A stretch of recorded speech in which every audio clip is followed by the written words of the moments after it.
Salam alaikum wa rahmatullah wa barakatuh. Bienvenue dans ce nouvel épisode de notre podcast Nour El Kalima, un podcast présenté par l'Association des étudiants musulmans de l'Université de Montréal. Je m'appelle Yasmine et je suis la vice-présidente aux affaires professionnelles.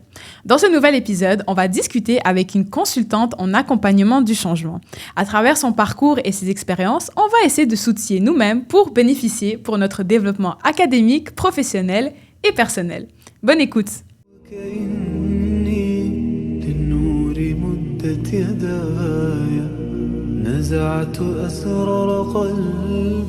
Salam alaikum Nusra. Wa alaikum salam. Comment ça va? Alhamdoulilah, très bien et toi? Ça va super bien, alhamdoulilah. Très heureuse aujourd'hui de te recevoir pour ce nouvel épisode du podcast.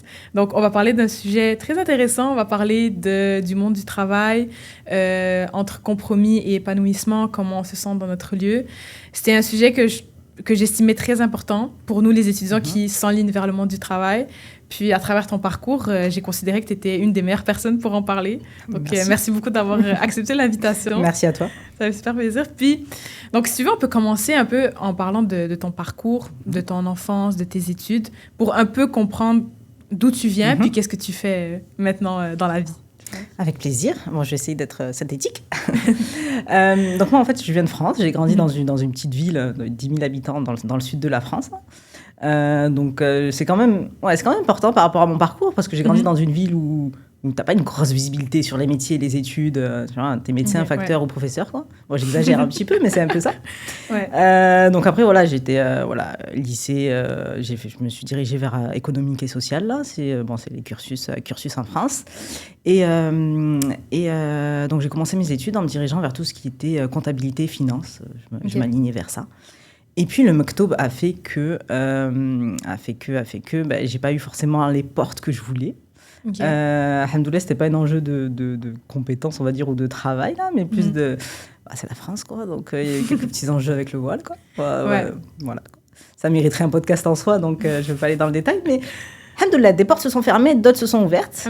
Et parmi cette porte qui s'est ouverte, c'est le Canada.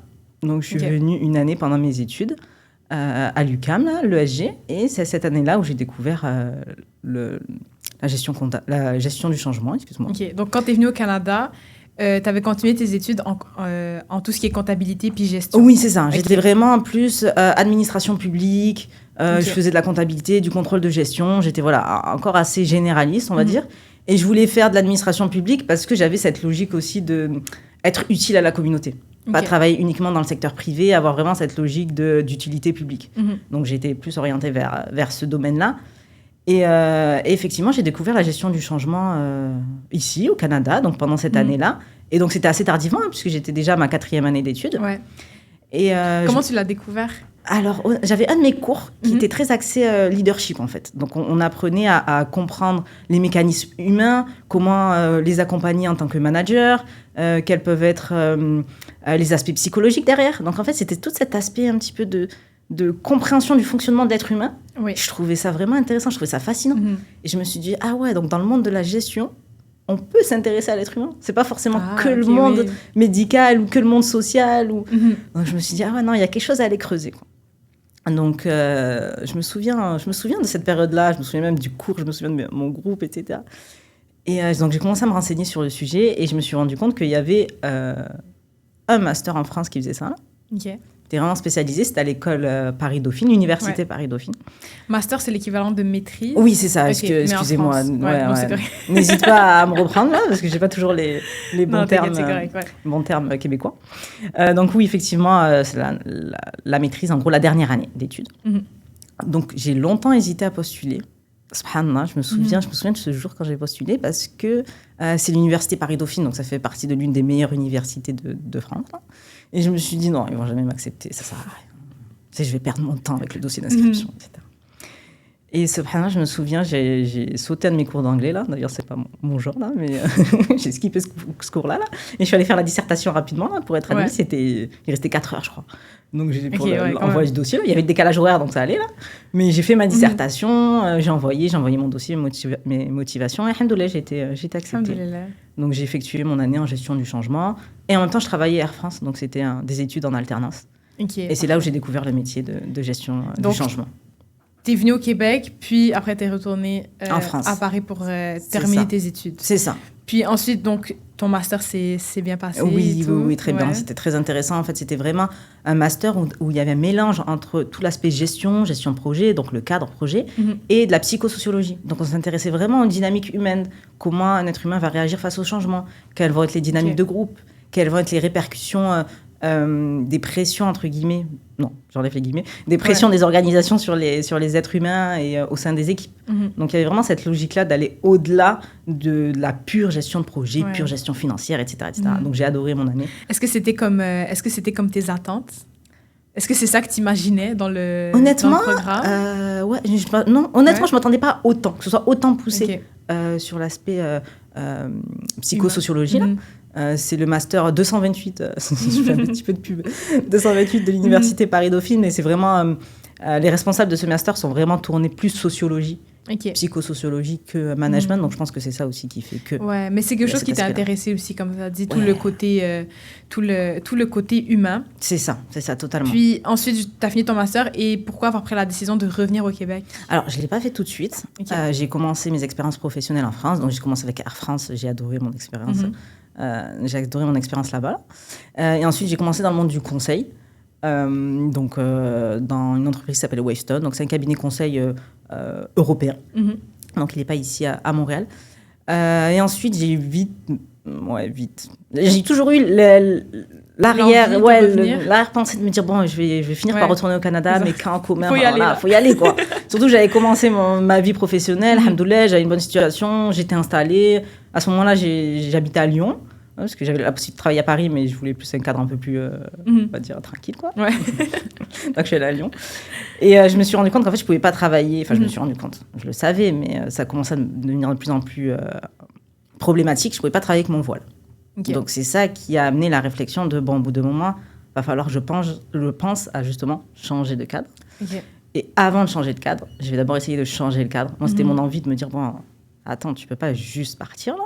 Il faut quand même essayer de faire évoluer la mentalité. C'est ça, tu as quand même voulu essayer de changer les choses avant de juste partir. Oui, en tout cas, dans mon environnement de travail, dans ma vie à moi personnelle, je savais très bien que je n'allais pas changer tout à l'échelle de la France, quoi. Les enjeux sont bien plus complexes. Mais effectivement, là où je travaillais, en tout cas, il y avait vraiment une clause qui interdisait les signes religieux. Et puis même quand j'en discutais avec certaines personnes, c'était en mode, il y a un bureau au Maroc. Tu sais, j'ai déjà eu cette remarque-là, au Maroc, quoi. Je me dis, ouais, mais je suis française.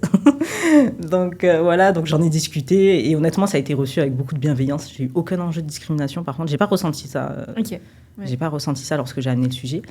Par contre, beaucoup d'incompréhension et de méconnaissance, malheureusement, sur le thème. Il y a malheureusement très peu de diversité dans en tout cas, le bureau où j'étais. Dans le métier, il y en a quand même à Paris, etc. Mais dans le bureau où j'étais, un peu moins. Donc, j'ai expliqué, j'ai parlé, etc. Et ça a été plutôt bien reçu. Mais malheureusement, après plusieurs mois, c'était d'accord, le voile, on n'a aucun problème avec ça dans les bureaux. Donc, ça s'arrête à nos bureaux en interne. Pas de voile devant les clients. Donc, je me suis dit, vous êtes... Enfin, j'ai dit, bon, c'est gentil, hein, mais je suis consultante. Donc, 80% de mon temps, c'est avec les clients. Et je prenais ça un petit peu de, bon, en gros, vous êtes tolérant, mais la tolérance s'arrête à l'intolérance des autres. Moi, j'ai pris ça un petit peu comme ça. Donc, c'est de là où je me suis dit, non, ça va pas le faire pour moi. C'est le moment d'aller penser à partir, là. Donc, je commençais à creuser des pistes plus vers Paris, parce que Paris, il y a plus d'opportunités aussi pour les femmes voilées. Puis après, finalement, je me suis dit, non, le Canada, en fait. On revient. Je me suis dit, je l'avais dans la tête. Ça y est, c'est le moment de passer le cap, là, passer le pas. Et puis voilà, j'ai fait mes papiers, là, des longs papiers, là. Et je suis revenue, quoi. Puis, donc, du coup, ça fait combien d'années maintenant que tu es de retour au Canada 4 officiellement? Ans, je dirais 4 ans. Le temps passe vite, là. 4 ans, puis, depuis que tu es revenue, tu as toujours continué d'exercer en tant que consultante en changement? Oui. J'ai pris le temps au début de trouver vraiment le poste qui m'intéressait. Honnêtement, j'ai dû envoyer 2 candidatures parce que je voulais vraiment un poste qui m'intéresse et qui soit vraiment aligné avec mes ambitions pro. Donc, j'ai fait un petit boulot pendant 1 mois en attendant. Puis, j'ai pris bien 2 mois, 3 mois avant de trouver la position qui me plaisait.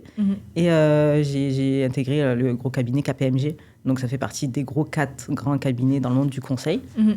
Donc, au début, j'étais un petit peu impressionnée en me disant, oh là là, je rentre dans the monde du conseil. Et puis, finalement, il y avait beaucoup de similitudes avec ce que je faisais avant. Donc, ça s'alignait quand même pas mal. Ouais. Puis, pour quelqu'un qui ne sait pas c'est quoi le métier de consultante en changement, comment est-ce que tu le décrirais en une phrase? Alors, en une phrase, dis-moi si elle est un peu trop longue. En une phrase, c'est vraiment considérer les enjeux humains dans des projets de transformation. Donc, c'est les projets de transformation, ils peuvent être culturels, technologiques ou organisationnels.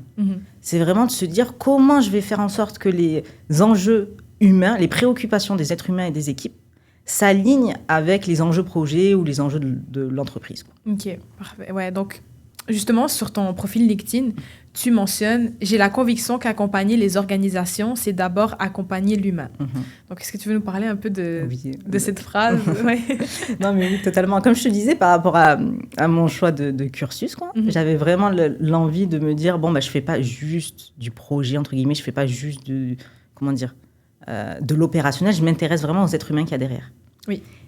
Et en fait, je me suis rendu compte que ce n'est pas juste parce que j'aime ça, c'est aussi parce que c'est nécessaire et indispensable à toutes les organisations et à tous les projets. Il y a énormément de projets qui ont échoué, et des projets, quand je te parle de projets, c'est souvent technologiques à plusieurs dizaines, centaines de millions de dollars, qui ont échoué parce que justement, on n'a pas fait ce pont entre les enjeux des entreprises, les enjeux organisationnels et les préoccupations des êtres humains, s'assurer que ça réponde bien aux besoins, que ce soit bien compris et bien adopté par tout le monde.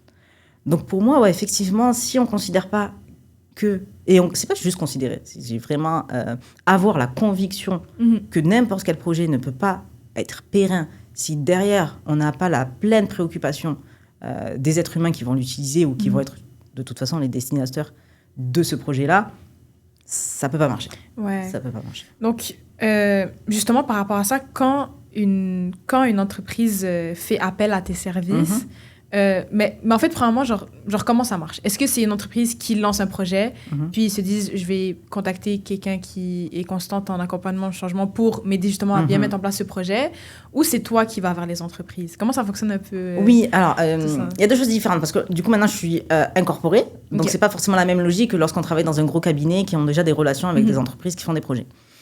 Aussi, l'autre élément à considérer, c'est que la gestion du changement, même si c'est un domaine...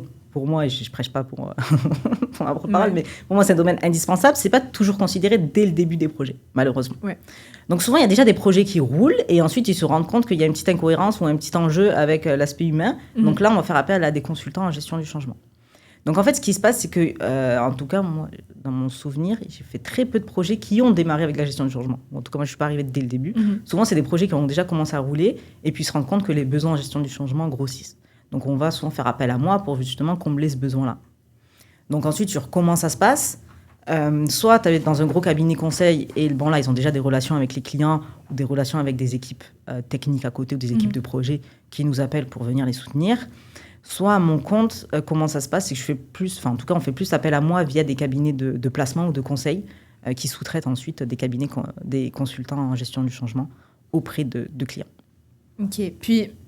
En fait, c'est ça, justement. Donc, dès que tu as un contrat avec une entreprise, avec un projet, dès que tu rentres, c'est quoi les premières choses que tu essaies d'analyser dans l'environnement de travail? Oui. Alors, les débuts de mandat, c'est toujours un petit peu complexe, on va dire, parce qu'on prend tellement d'informations, on est là, on essaye de tout capter, mais effectivement, ça prend toujours un petit peu de temps.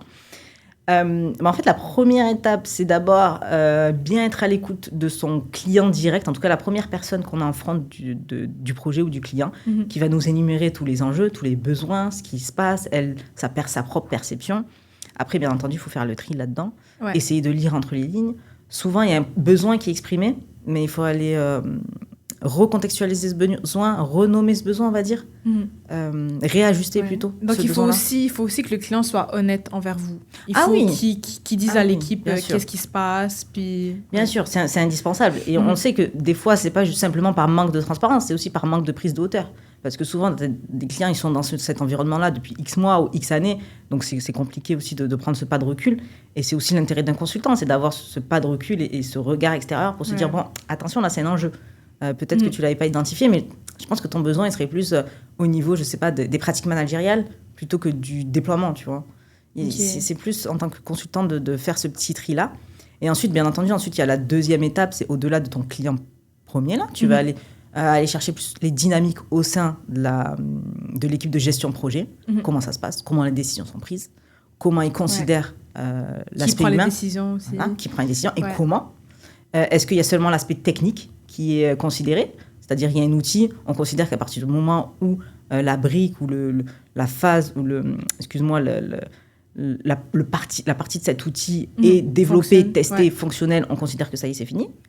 Ou est-ce qu'on va aller penser plus loin et qu'on va dire, bon, ok, c'est testé, ça fonctionne, mais c'est qui y a derrière ? C'est ça. Est-ce que les autres, est-ce que les utilisateurs finaux ont compris comment utiliser cet outil ? Est-ce qu'ils sont préparés à ça ? Est-ce qu'on s'assure que derrière, ce soit périn ? Parce que c'est bien gentil de développer et que ce soit fonctionnel à un instant T, mais est-ce que dans 6 mois, ça fonctionne toujours ? Ouais. Donc, justement, par rapport à ça, comment est-ce que tu arrives à comprendre qu'est-ce qui doit être ajusté ou amélioré ? Oui, alors par rapport à ça, justement, par rapport à cette dynamique, cette considération-là ou non, donc par rapport à la gouvernance des prises de décision, moi souvent, ça m'arrive de dire, bon, attention, là, il y a cet aspect-là qui n'est pas considéré. C'est-à-dire qu'on va aller beaucoup sur l'aspect technique, mais dans votre deadline, votre date de déploiement, il faut considérer toute la partie formation, communication. Là, il manque au moins bien 2 mois. Ou bien les personnes qui ont... souvent, ils fonctionnent avec un système de réseau de super users, en gros. Là, je parle vraiment des projets technologiques, là, c'est les plus gros, les plus communs. En gros, c'est des utilisateurs plus qui vont être accompagnés pour pouvoir eux-mêmes accompagner leurs propres équipes. Donc voilà, est-ce que ces super users sont outillés pour pouvoir aller justement derrière déployer ? Oui, non, pourquoi ? Est-ce qu'on a considéré... les enjeux opérationnels et de processus derrière. Est-ce que vous êtes sûr que l'outil répond aux besoins des métiers ? Donc souvent, c'est ces préoccupations-là qui ne sont pas toujours couvertes. Fait que, comme tu as dit, c'est vraiment tout le côté humain à travers, à travers le projet qu'on lance. Puis, tout à fait ça. Justement, si maintenant on se met dans la peau de quelqu'un qui va rentrer dans un nouvel environnement de travail, par exemple, s'il y a des auditeurs qui nous écoutent, puis ils vont rentrer dans un nouveau milieu de travail, comme j'ai dit. Toi, en tant que consultante, c'est quoi que tu nous conseillerais de regarder pour se dire, OK, maintenant, peut-être qu'il faudrait faire quelques ajustements dans la manière de fonctionner ? Oui. Alors ça, c'est intéressant parce que cette question-là, elle peut être prise dans 2 points différents, c'est-à-dire le point de vue un petit peu, on va dire, gestion de projet. C'est-à-dire que je vais aller me questionner sur la gouvernance, les prises de décision. Est-ce que les processus, on peut les améliorer ou pas ? Donc, tu vois, ça, c'est une première partie de la réponse. Et la deuxième partie de la réponse, donc, qui est plus tournée vers en tant qu'être humain, moi, qu'est-ce que je vais aller chercher ?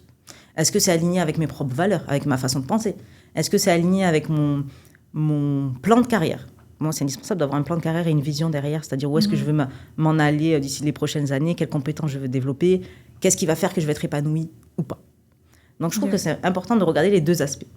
Donc, en tant que... si on va voir l'aspect un petit peu gestion de projet, ce qui est important, c'est comment les décisions sont prises.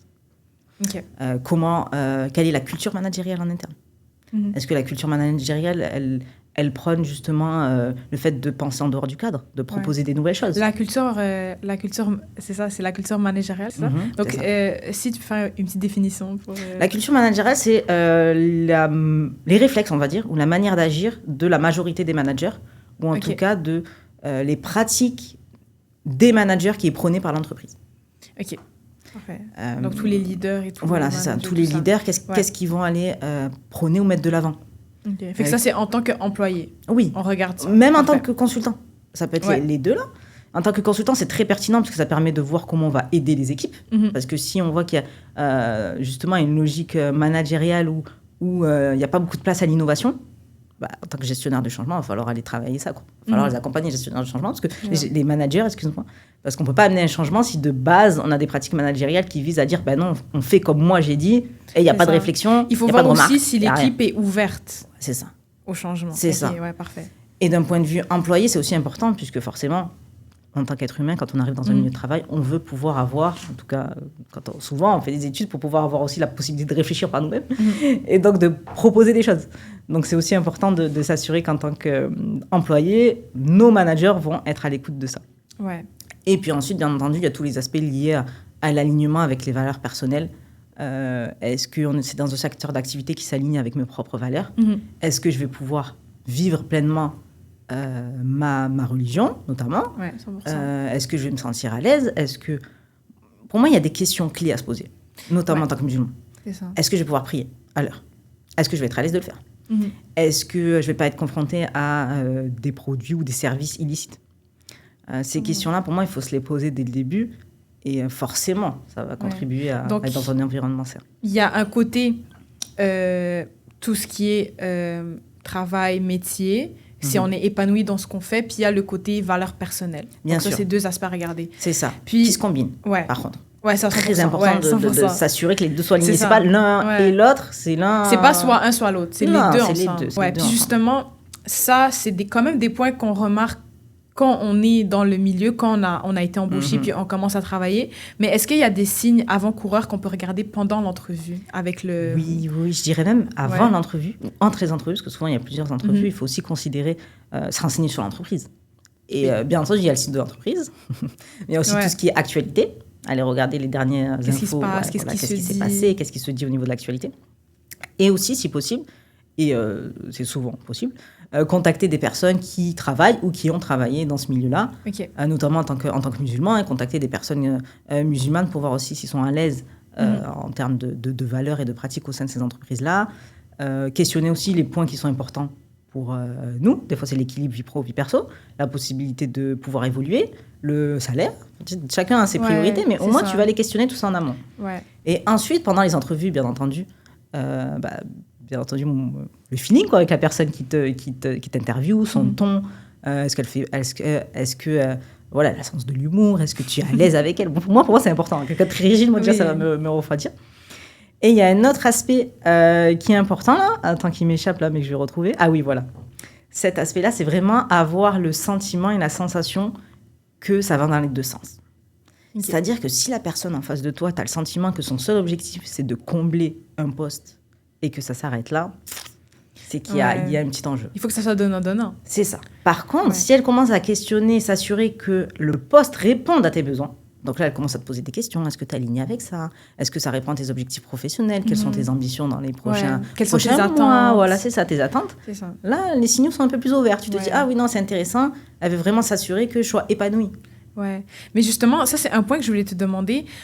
On se demande souvent, est-ce que je suis le bon candidat pour ce poste? Donc, on fait un CV, on regarde nos compétences. Est-ce que je vais être à la hauteur de ce poste et tout? Mais il faut aussi se demander, est-ce que ce travail est un bon poste pour moi? Ah oui, totalement. Est-ce que ce travail est à la hauteur de ce que je veux et de mes attentes aussi, Ah oui, totalement. Et je suis d'accord avec toi. Et puis, cette pression-là, on se la met souvent, en tout cas, je pense que c'est normal, notamment au début de carrière, lorsqu'on commence un premier poste, on a forcément un peu d'expérience, donc on est plus dans on veut juste commencer avec quelque chose. On veut juste être accepté, donc prenez-moi. Donc c'est sûr que nos exigences, elles vont grandir avec l'expérience. C'est normal.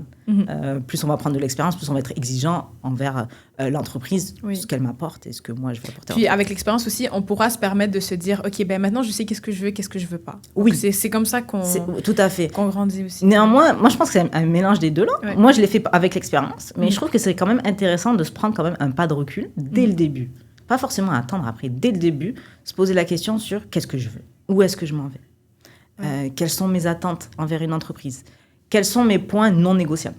C'est-à-dire, je suis dans une entreprise qui travaille dans un secteur d'activité qui n'est pas en concordance avec mes valeurs. C'est non. Je ne cherche pas à comprendre, c'est non. C'est de faire un travail sur soi-même puis comprendre qu'est-ce qu'on peut accepter, qu'est-ce qu'on ne peut pas accepter. C'est ça. C'est vraiment, vraiment important de pouvoir avoir cette réflexion-là. Et on peut le faire dès le début. C'est un travail d'introspection, quoi. Se connaître, qu'est-ce qu'on veut pas. Mais si, par exemple, on a fait le travail dès le début, on fait l'entrevue, tout se passe bien, on sent que l'environnement est quand même aligné à ce qu'on pense, puis on sent que nos compétences sont suffisantes pour ce travail, on se sent bien, comme j'ai dit. Mais c'est, par exemple, après quelques mois, quelques années, là, on se dit, c'est jusqu'à quand que je peux améliorer mon environnement? C'est sûr que j'estime qu'il n'y a aucun environnement de travail qui peut être parfait à 100%, mais c'est quand qu'on doit se dire, OK, donc, est-ce que je pourrais faire des améliorations, moi, à mon échelle, à petite échelle, dépendamment de notre poste, ou est-ce que je considère que ce travail ne me convient plus et que je dois changer? Donc, justement, changer le cadre ou changer de cadre. Oui. Là, c'est la question à million. La question à million. Non, effectivement, c'est une grosse réflexion là, qui se fait dans le milieu du travail, mais aussi ailleurs, dans l'aspect personnel. Des fois, on se dit, moi, quand j'ai quitté la France, est-ce que j'améliore ma situation en France et je fais en sorte qu'en France soit un peu moins problématique pour les femmes musulmanes, ou est-ce que je vais aller vivre ailleurs? Donc, c'est toujours cette réflexion-là qui qui se pose là. Bon, vous connaissez la réponse, mais dans le monde professionnel, effectivement, il faut avoir cette réflexion-là. Et je pense, je vais te partager 2 notions là, et ensuite on pourra en discuter autour. Par rapport à cette réflexion-là, je pense que c'est important de comprendre la notion de compromis et la notion d'épanouissement. Okay. C'est-à-dire que dans le monde professionnel, on va être amené à faire des compromis, c'est-à-dire qu'on va être amené à accepter des choses qui ne sont pas forcément parfaites pour nous et qui vont nous amener à travailler notre patience, notamment. Mais voilà, on va les accepter parce que derrière, ça nous apporte quelque chose. C'est ça, un compromis. Oui. Et l'épanouissement, c'est vraiment aller vers un état où ça fait sens pour nous et je suis pleinement moi-même. J'ai mon identité à 100%, je suis alignée avec ce que je fais. Et bonus, ça c'est l'épanouissement gold, on va dire, version gold. Quand je travaille, je ressors avec de l'énergie en fait. Au lieu que ça t'épuise, tu ressors comme ressourcé. Mais ça c'est le niveau. Ça c'est le niveau ça. Quand t'atteins ça, tu te dis non, je suis bien. T'as fait, tu sais, ça arrive pas forcément tout le temps là, mais tu sais, ça m'arrive des fois quand tu sors d'un atelier ou d'une formation, tu te dis non, là j'ai passé 3 heures à parler, mais j'ai adoré ce que j'ai fait. Oui. Là c'est épanouissement en plus. Mais la vie, étant la vie, tu peux pas toujours avoir que l'épanouissement. Donc, il faut imaginer le compromis, épanouissement, et puis tu as un curseur au milieu. Et puis, en fonction de ton moment de vie, ou en tout cas de ce que, là où tu en es dans ta vie, tu vas forcément basculer l'un ou vers l'autre. Je te donne un exemple concret. Moi, je suis passée par les gros cabinets conseils. J'ai adoré ça. Hein. Je ne crache pas du tout dessus. Au contraire, hein, c'est même, je le conseille même quand il y a des personnes qui viennent me parler notamment de mon expérience à KPMG. Moi, je leur recommande de passer par KPMG. Moi, j'ai adoré mon expérience là-bas. Mais effectivement, il y a des compromis dans le sens où tu ne choisis pas forcément tes clients. Il y a peut-être des aspects de toi, tes valeurs personnelles qui ne correspondent pas aux enjeux internes.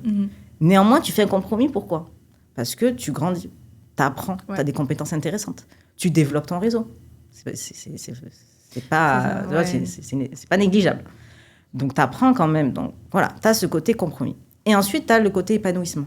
Et tu te dis, bon, là, les compromis, j'en ai fait, mais ça répond plus assez à... Mais en fait, c'est une balance. Voilà, c'est une balance. Il faut que les compromis valent l'épanouissement. C'est ça. Mais les compromis ne doivent jamais être... ils doivent pas ne pas être alignés avec ce que tu penses et tes valeurs. C'est ça, il y a une limite, c'est une limite. Et ces compromis doivent permettre d'aller vers l'épanouissement. Mais ça serait quoi un exemple de compromis ? Un exemple de compromis par rapport à la flexibilité. Voilà, c'est un exemple de compromis. Moi, j'ai travaillé dans le milieu du conseil, tu ne choisis pas forcément tes clients dans un gros cabinet, tu vois. Et tes heures de travail. Et les heures, j'avais oublié ce petit point. Parce que comparé à la France, ça va ici, le Canada. Mais effectivement, le compromis, c'est tu ne comptes pas forcément tes heures et tu ne choisis pas tes clients. Mais la contrepartie du compromis, c'est que tu as quand même, t'acquiers des compétences honnêtement professionnelles dans ce milieu-là. Tu es formé en quelques mois, tu apprends la rigueur. Tu apprends à respecter les délais. Tu apprends une posture professionnelle. C'est incroyable tout ce que tu apprends en très peu de temps dans ce milieu-là. Et puis, tu montes en compétences et en expertise dans ton domaine. Et puis, c'était pas non plus la prison. J'ai vraiment adoré. Tu sais, même la culture interne, c'était... on parle comme si tu serres les dents et t'attends que ça passe. Non, tu sais, il y a quand même une culture interne super sympa. Tu as des projets à côté, tu as des comités en interne. Tu sais, il y a un comité musulman dans KPMG, donc je faisais quand même des choses vraiment alignées avec ma religion. Je pouvais faire mes prières à l'heure, c'était quand même très inclusif, etc. Alhamdoulilah. C'est juste qu'à un moment, j'étais arrivée à un moment de ma carrière où j'avais besoin de plus de flexibilité et je voulais aller vers des clients autres que ceux du secteur bancaire. Donc c'est là où j'ai fait des compromis pendant X années, 2-3 ans. Et je me suis dit, non, là, j'aimerais aller un peu plus vers un peu plus de liberté, mais ce n'est pas le terme, d'équilibre, on va dire, par rapport à mes ambitions et ce vers quoi j'aspire. Donc c'est là où je me suis incorporée, j'ai créé ma société et je me suis mise à mon compte. C'est ça. Donc, justement, quand on veut savoir c'est quand qu'il faut soit changer de cadre ou changer le cadre, c'est par rapport à la balance compromis versus c'est ça. Épanouissement. C'est ça. Et surtout aussi, je peux me permettre de rajouter un petit point aussi, il faut être aussi à l'écoute de ce qu'on ressent. Parce que malheureusement, on a tendance à... le risque, c'est d'aller trop dans le compromis et de ne pas se rendre compte que ça peut nous peser en tant qu'individu, se rendre compte qu'on ne se rend pas compte forcément qu'on peut aller vers... je sais que c'est un sujet qui est presque tabou dans notre communauté, mais vers le burn-out, c'est possible. Le burn-out, c'est pas simplement avoir trop de charge de travail. Le burn-out, c'est ne pas être aligné avec ce que tu fais et qu'il y a une dissonance intellectuelle et émotionnelle entre je fais quelque chose au quotidien dans toute ma journée, mais ça ne répond pas à ce que je veux vraiment. Ouais, 100%. Mais tu fais tellement automatiquement là que tu ne t'en rends pas compte. Puis on dit souvent que le travail, c'est la santé. Le travail, c'est notre mode de vie. Le travail, c'est une grosse partie de notre vie. Donc, c'est sûr que si tu fais un travail qui n'est pas forcément aligné comme avec tes valeurs, est-ce que tu penses qu'il y aura un moment où il faudra se poser des questions? C'est ça. Et ça ne veut pas dire changer de travail, ça veut juste dire comment je réalise mon travail. C'est ça, 100%.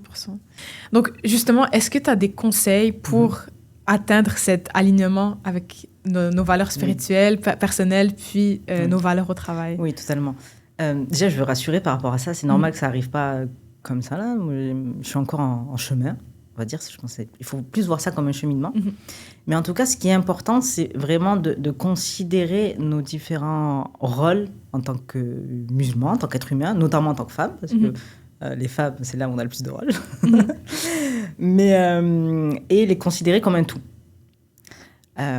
Pour moi, la carrière, c'est comme un levier dans un projet global. C'est-à-dire que dans un projet global, tu as la gouvernance, tu as la formation, tu as la communication, tu as le budget, tu as plein d'éléments qui permettent d'arriver à un objectif final ou à une vision globale, qui est la vision du projet. La carrière, c'est un composant parmi tant d'autres. Il y a aussi la vie personnelle, la religion qui est essentielle, les hobbies, tu sais, ce qu'on aime faire en dehors, le sport, les activités, etc. Donc c'est important de voir la carrière comme un tout et comment ça s'insère dans ma vie au global. Et le mieux pour faire ça, à mon sens, c'est de prendre du recul et d'avoir une vision de vie. Qu'est-ce que je veux atteindre dans ma vie en tant que musulman? Déjà, la première mission de vie, c'est d'adorer Allah et de répondre à nos obligations en tant que femme musulmane. À partir du moment où notre carrière ne permet pas d'atteindre cette vision de vie-là, cet objectif-là, c'est qu'il y a un enjeu, en tout cas, c'est sûr et certain. Et ensuite, les autres enjeux personnels, chacun les met à des endroits différents. Moi, personnellement, je ne peux pas considérer ma carrière si j'ai l'impression que ça entrave trop mon rôle d'épouse ou de mère. De maman, oui. De maman, je suis maman depuis... Alhamdoulilah, je suis maman depuis peu. Mais pour moi, c'est essentiel de considérer tout ça comme un tout. Donc, c'est pour ça qu'il faut avoir une logique stratégique. Honnêtement, notre vie, c'est comme un projet. Il faut avoir une stratégie, savoir où on va. Quels sont nos axes stratégiques, donc les différents points. Quels sont nos risques, quels sont nos enjeux. Je sais que ça fait très rigide de dire ça. Ouais, mais il faut se poser ces questions, oui, 100%. Si on ne fait pas ça pour notre vie, là, c'est quoi l'intérêt de le faire pour un projet dans une entreprise? Puis surtout, si on ne le fait pas pour nous, c'est qui va le faire à notre place? Mais personne. Et ce qui peut aider, en tout cas, ce qui m'a aidé dans ma réflexion, c'est une notion japonaise. Là. Bien sûr, on intègre les principes de l'islam. C'est pas une méthodologie complète pour un musulman, puisqu'il faut aussi intégrer les enjeux de l'islam. Mais en tout cas, ça aide à poser un cadre. C'est la notion d'ikigai. Je vous invite à consulter cette notion-là. C'est une notion japonaise qui vise justement à aller chercher sa mission de vie. Et en fait, c'est le croisement entre 4 grands éléments qui sont ce que j'aime faire. Tu sais, des fois, on fait des activités, on aime tellement ce qu'on fait qu'on ne voit pas le temps passer. Tu vois, c'est ça là qui... Il fallait creuser quelque chose. Ouais. Ce pourquoi je suis douée. En fait, c'est facile pour moi de faire ça. Je n'ai pas besoin de faire trop d'efforts.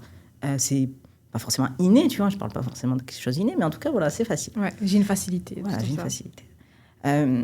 Quelque chose qui est utile aux autres. Forcément, l'objectif, c'est pas juste de moi. Tu vois, c'est pas juste l'argent. Pour être épanoui, moi, c'est ma conviction profonde. Il faut apporter quelque chose à quelqu'un. À la communauté, à quelqu'un. À la société et à la communauté encore plus. Ça, c'est la couche islam, tu rajoutes par-dessus. Et enfin, la rémunération. Ce pourquoi je peux vivre. Ouais. Et je dirais, bien entendu, en tant que musulman, je rajouterais l'aspect hasanat. Si je peux travailler et avoir des hasanat en même temps. Mais ça, c'est notre rémunération à nous. Oui, ça, c'est le goal, ça. Ça y est, je suis max, on va dire. Ouais. Donc, c'est ce que j'aime faire, ce pour lequel je suis douée, notre rémunération. Et le troisième, c'était... C'est être utile aux autres. Et là, forcément, être utile à la communauté. Donc, forcément, on intègre aussi les aspects religieux. C'est pas forcément que ce que j'aime, c'est aussi ce qui est illicite. Si tu aimes faire quelque chose et que ça rentre pas forcément dans le cadre religieux, c'est net. Ouais. Ce pourquoi je suis douée, il faut aussi pas être égocentrique et se dire « Ah, je suis trop forte, je suis la meilleure, nanana. » Non, c'est Allah qui t'a donné des facilités. Il faut avoir cette conscience-là de se dire « Allah m'a apporté la facilité dans tel ou tel domaine, j'ai une responsabilité pour pouvoir l'exploiter et en faire bénéficier la communauté. » Et en fait, c'est pour ça que je dis que la notion d'ikigai, elle n'est pas complète, puisqu'il faut quand même avoir cette couche de l'islam et cette préoccupation vis-à-vis de nos obligations, vis-à-vis d'Allah. Et donc, une fois qu'on a cette réflexion complète, normalement, et je pense que tous les êtres humains là, on a une mission de vie qui ressort, qui peut être expliquée en une ou deux phrases, très simple. Et si on garde cette mission de vie dans tous les choix qu'on fait au cours de notre vie ou au cours de notre carrière... La vision, voilà, c'est ça. Tu suis cette vision-là, alhamdoulilah, normalement, les choses s'alignent. Et après, il y a le tawakkul, bien sûr. On fait les causes, après, c'est Allah qui fait les résultats. Ouais. Mais voilà, le fait d'avoir ce cadre. C'est mon aspect très consultant, ça, mais il faut le cadre. Mais c'est toujours des conseils super intéressants à prendre. Puis justement, aujourd'hui, je voulais vraiment qu'on parle de quelqu'un qui rentre dans le monde du travail, comment il doit s'outiller pour se sentir lui-même dans son travail, puis savoir que ce qu'il fait, c'est en ligne avec ses valeurs. Donc, je pense t'as donné de très bons conseils. Pour peut-être se mettre plus dans le concret, j'ai une petite mise en situation. Si tu veux, on peut la lire. C'est une petite mise en situation, puis à travers cette histoire-là, tu pourras comme peut-être conseiller plus concrètement la personne. Pardon. Donc, je vais la lire. Samy occupe son poste dans une nouvelle entreprise depuis 1 an. Après cette première année de réflexion, il a accumulé plein d'idées pour faire évoluer les choses. Mais quand il partage ses propositions, il constate qu'elles ne sont pas vraiment prises en compte. Les discussions s'arrêtent rapidement. Ses collègues restent souvent entre eux et lui laissent peu d'espace pour s'impliquer. Même son supérieur, qui paraissait ouvert en surface, ne passe pas vraiment à l'action. Samy sent pourtant qu'il a du potentiel et qu'il pourrait vraiment contribuer. Il voit aussi beaucoup de potentiel dans la compagnie, mais l'ambiance générale le freine. Alors aujourd'hui, il hésite. Est-ce qu'il devrait continuer à essayer, à insister pour créer du changement, même si ça fait quand même plus d'1 an qu'il est là? Ou est-ce qu'il ferait mieux de chercher un environnement de travail qui est plus ouvert à la nouveauté et qui est plus ouvert à entendre ses idées? Donc, Nosra, en tant que consultante en accompagnement du changement, c'est quoi que tu conseillerais à Samy?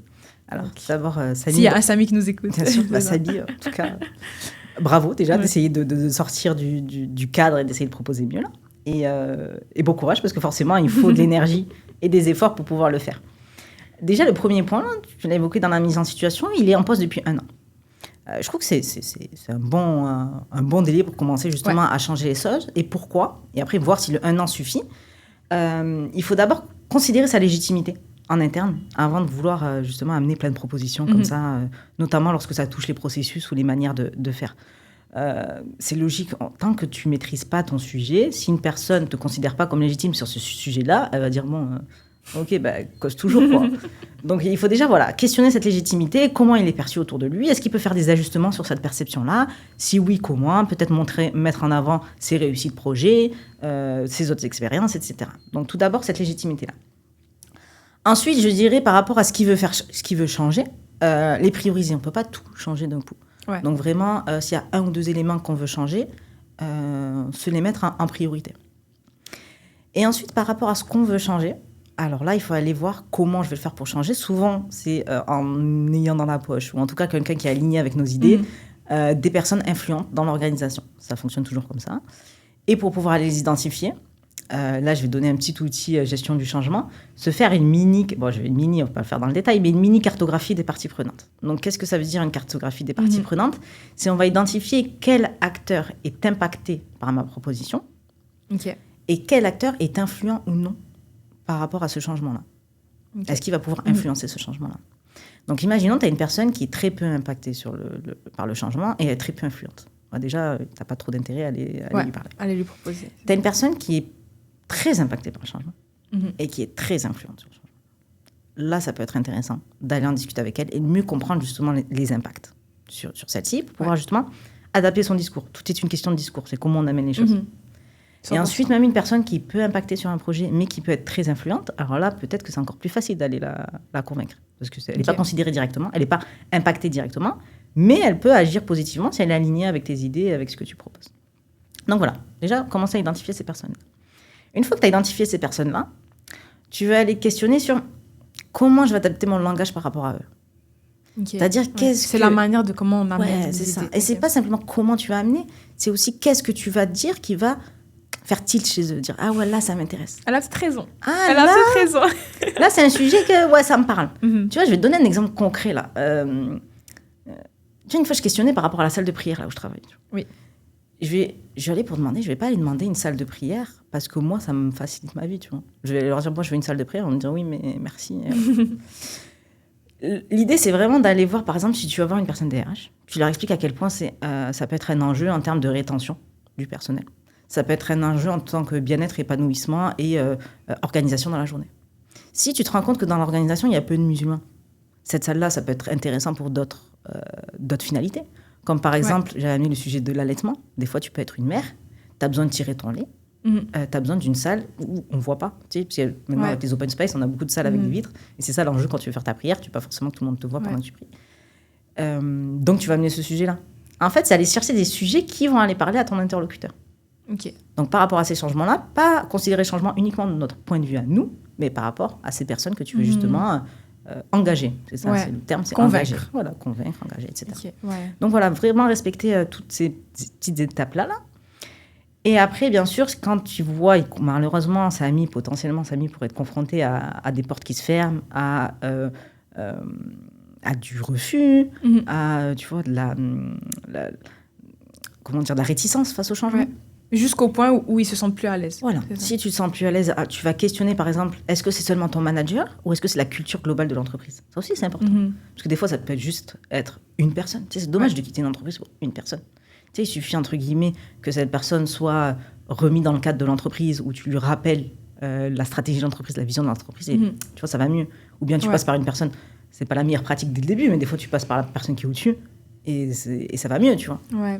Donc voilà, questionner si ça vient pas simplement d'une personne. Et si vraiment c'est au global de l'entreprise où il se sent pas à son aise et qu'il voit qu'il n'a pas la possibilité de déployer son plein potentiel, là, effectivement, je l'inviterai à aller voir ailleurs. Alhamdoulilah, on est, en tout cas, si on parle à des Montréalais, alhamdoulilah, on est dans un milieu où le marché du travail se porte quand même assez bien. Ouais, c'est diversifié.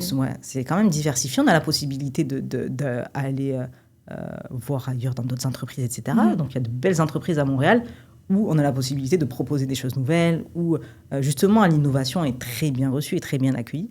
Donc dans ce cas-là, effectivement, au bout d'un moment... Ouais, c'est ça. Donc, pour résumer, on a les premiers points qu'on essaie d'impliquer. Puis si on voit que les outils que tu nous as proposés ne fonctionnent pas trop, ne sont pas très bien accueillis, là, on se demande si on peut changer d'environnement et tout. Effectivement. 100%. Donc, c'était vraiment intéressant. Je pense qu'on a donné des bons conseils pour quelqu'un qui se lance dans le monde du travail. Mais comme à chaque épisode, j'aime bien faire une partie plus profonde avec l'islam. Parce que moi, je pense plusieurs aussi, pensent que on n'a pas notre foi et notre métier. Notre foi fait partie de notre métier et notre métier fait partie de notre foi. Donc, on essaie le plus possible d'allier les deux par la grâce d'Allah. Donc, c'est une question que j'aime bien poser à toutes les personnes que je reçois. C'est d'un point de vue spirituel et religieux, pourquoi est-ce que tu fais ce que tu fais aujourd'hui ? C'est une très belle question. Et je suis tout à fait alignée avec ce que tu viens de partager. Je pense que c'est vraiment indispensable d'avoir cette réflexion-là. Et pour être totalement honnête, moi, je ne l'ai pas eu dès le début. Quand j'ai commencé à... Voilà, j'ai toujours eu cette optique de vouloir être utile aux autres. Mais effectivement, je n'avais pas cette notion de...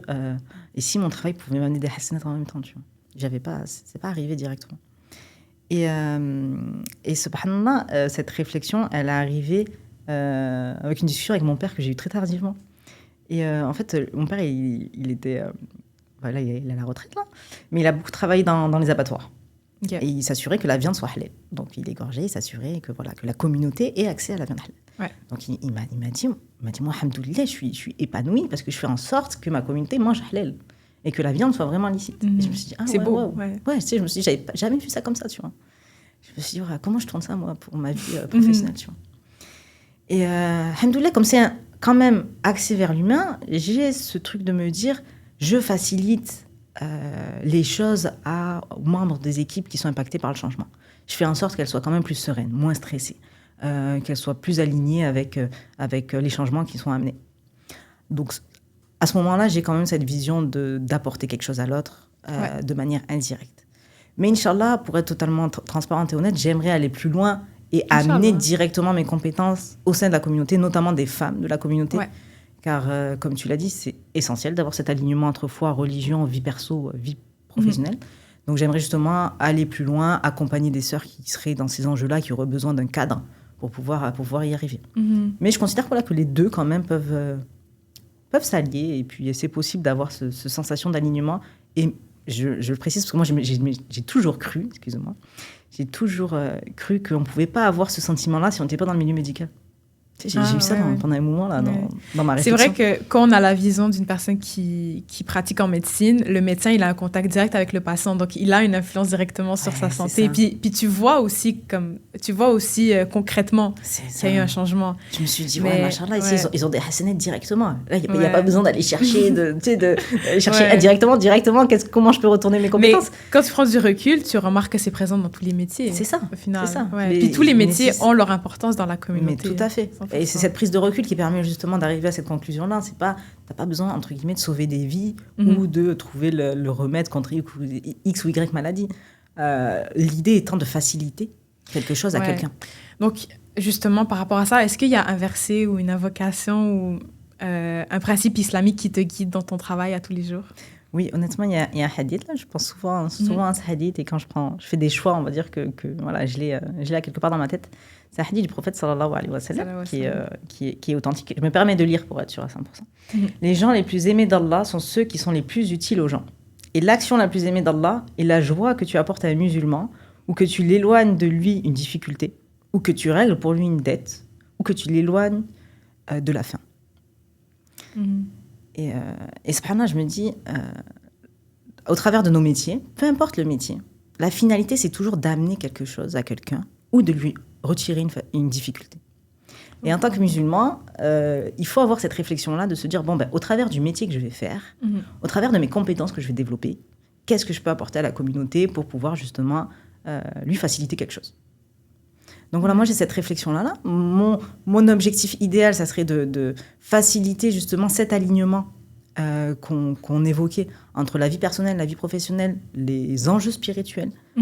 Et quand je dis enjeux, c'est enjeux positifs, nos obligations spirituelles, notre besoin spirituel. C'est au-delà des obligations, c'est un besoin. Tant qu'on n'a pas ça, en tant que musulman, on ne sera forcément pas épanoui. Donc d'amener cet alignement-là aux femmes musulmanes qui en tout cas ont besoin d'un cadre pour pouvoir y arriver. Oui, donc moi, ça serait ça mon aspiration, Inch'Allah, si tu me le permets, et permet justement d'être aligné avec ce hadith.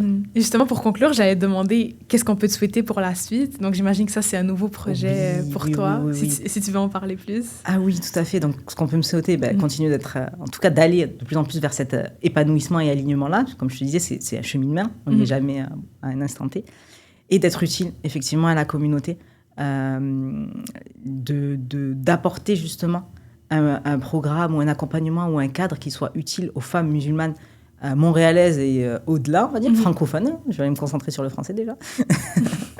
Mais effectivement, là, j'ai commencé à développer un programme MAPS qui s'appelle MAPS. MAPS, ok. Mon alignement personnel, professionnel et spirituel. Ah, ok, super. Donc, alhamdoulilah, j'ai testé sur une sœur et ça s'est bien passé là. Pendant 2 mois, on a fait ce programme, etc. Donc, mon ambition, ça serait de continuer à développer ça. Continuer à développer aussi mon expertise en gestion du changement. J'aimerais faire les deux. Je pense que l'un nourrit l'autre. Ouais. Mes expériences en gestion du changement permettent justement d'enrichir cet accompagnement-là avec vraiment des outils professionnels et pertinents pour avoir justement cette propre réflexion-là de changement personnel. Ouais. Finalement, tu changes dans un projet, tu changes dans ta vie. Ta vie est dans ton projet. Ouais. Donc, le travail, c'est une grosse partie de notre vie. Donc, justement, il faut qu'on soit épanoui, comme tu as dit. Justement, si quelqu'un qui nous écoute veut te rejoindre, veut participer à tes projets, voir ce que tu fais, c'est où un peu qu'on peut te suivre, te joindre? Alors, premièrement, sur LinkedIn, notamment sur les sujets vraiment liés gestion du changement, carrière, cabinet conseil, je suis vraiment toujours disposée à répondre aux questions, même à prendre... T'es active aussi. Tu réponds vite aux messages. On essaye. Donc voilà, pour cette partie-là sur LinkedIn, donc Nosra Regig. Et puis, pour la partie, voilà, le MAPS, donc j'évoquais, là, c'est vraiment un projet qui est en cours, là. Je viens juste de créer la page Instagram, donc ça s'appelle MAPS, M-A-2-P-S.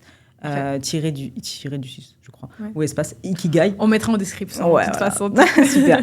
Donc, Ikigai, avec, je reprends bien entendu la notion que j'ai expliquée plus haut, qui est un bon cadre méthodologique, je pense, pour la réflexion. C'est vraiment intéressant. En tout cas, moi, je te souhaite plein de belles choses pour la suite. T'as l'air d'avoir de très, très beaux projets.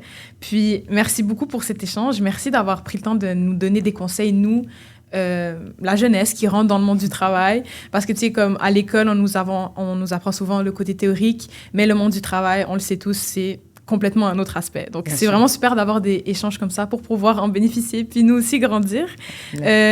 Justement, est-ce que tu aurais un dernier mot à nous donner, nous, la jeunesse. Mais toi aussi, tu es jeune, mais nous, la jeunesse. Merci. Mais en fait, un conseil que tu aurais aimé recevoir au début de tes études et ton parcours. J'irais 2 mots, vision et tawakkul. Vision et tawakkul. Vraiment avoir sa vision de vie, savoir qu'est-ce qu'on veut apporter. C'est correct de ne pas le savoir maintenant, là. C'est normal, ça prend un temps de réflexion. Parfois, c'est en faisant... Soit tu condenses tout, on va dire, tu prends 2-3 mois, tu te dis, bon, je me mets à fond, je me pose toutes les bonnes questions, je fais le cadre. Soit tu le développes petit à petit à travers de tes expériences. Mais en tout cas, voilà, avoir un cadre de réflexion. Et ensuite, le tawakkul. Quand bien même on a ce cadre, quand bien même on met les efforts, des fois, on a des portes qui se ferment, on dit, mais attends, je comprends pas, j'ai tout fait bien. Ouais. Tu vois, j'étais majeure de promu, je n'ai pas été acceptée là où je voulais. Pourquoi ? Mais c'est parce qu'Allah, il sait mieux que nous. Des fois, on ne s'en rend pas compte.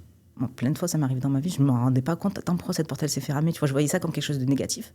Et alhamdoulilah, avec du recul, avec des années, tu te rends compte que, ah ouais, il s'est passé ça parce que le mieux pour moi, c'était ça.